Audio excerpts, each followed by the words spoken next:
possa servire come strumento di pacificazione con il popolo vicino. Dunque. Bene, passiamo al senatore Miloš Budin, anche lui è ex senatore, che è stato in pratica rappresentante della minoranza slovena nel nostro Parlamento. Vediamo se ci riesce di... non ci riesce, dobbiamo andarla a riprendere così. Vediamo se adesso ce la facciamo. Su un problema più pesante, ma che congiunge altri due dell'attualità. L'ha menzionato adesso anche Giorgio, prima Livio, il corridoio 5, ovvero quel che ne rimane, ovvero i collegamenti transfrontalieri ed europei qui.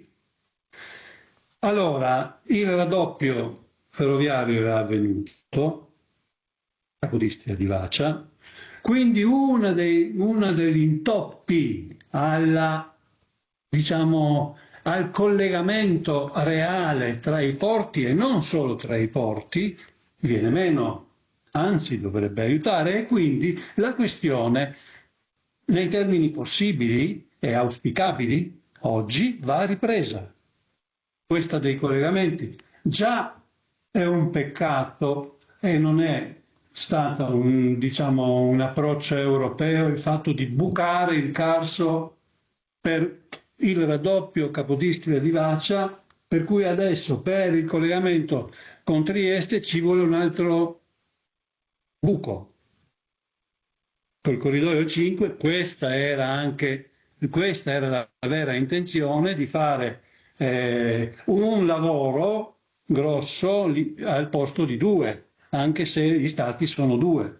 Vabbè, ma così tant'è, però adesso sì, si impone la necessità. Certo, questo aiuta e ci aiuta se i porti riescono a stabilire un coordinamento e una collaborazione come sarebbe auspicabile.